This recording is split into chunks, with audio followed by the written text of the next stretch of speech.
Hey, my name is Chris. I live in Las Vegas. I'm an occultist and a magical practitioner. Now, this fellow up here, you may just recognize him. His name is Jim Jones, and he became a very popular charismatic religious leader in the 1960s and later into the 1970s.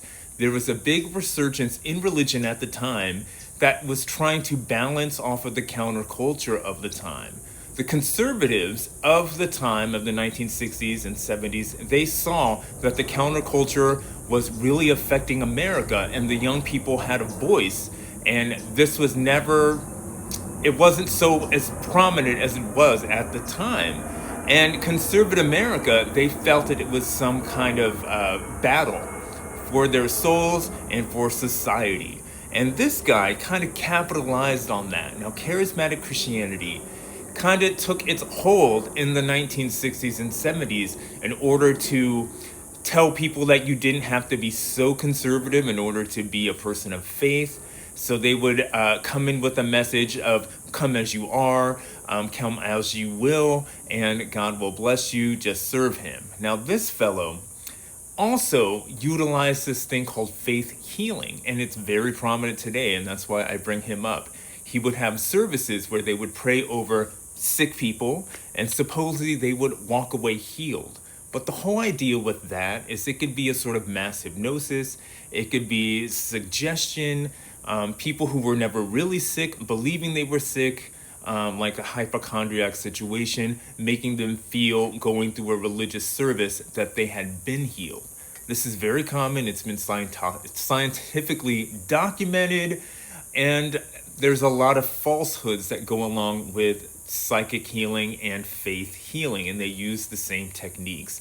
Don't get me started on Benny Hinn, but this guy, he helped people like Benny Hinn and Peter Popoff. He helped them become popular. He also helped televangelists of the 1980s become popular because the whole idea of using conservative religion in order to control people. Now, if you know anything about Jim Jones and Jonestown and what happened there, he is the reason that we use the term drinking the Kool-Aid, or you've really drank the Kool-Aid, or you've taken it in hook, line, and sinker that you are in the fold, you have joined the cult, is the whole idea of the phrase, you've drank the Kool-Aid. Because at the end of his story, his followers wanted to leave an island in Guyana that he had made a kind of holy commune in which he would get high as a kite on all the drugs of the 1970s,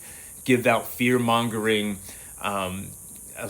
sermons, and then he would force his followers to work in the fields, to be maids, to be sexual slaves. This guy was as high as a kite at the end of his life, and he was very, very paranoid that he would lose his power. So when a congressman at the time had come to visit the island and take people back with him, he lost it, and he ordered his followers to kill the congressman and to basically force everybody to drink cyanide-laced Kool-Aid so that they would die and he would not lose his power. Now, that's such a dipshitty way to go out, but none of that had ever happened before in American history. So he will be forever remembered as being the cult leader that had his followers drink Kool-Aid to die together. Now, why do I bring this guy up? Because all of these people, there's a danger in not being skeptical. There's a danger in spirituality if you don't tend to do your research and you don't tend to understand that there's always more to the story that's being told to you.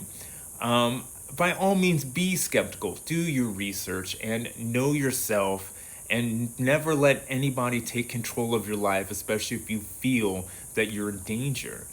That is Jim Jones, and that is the horrors of religion going too far.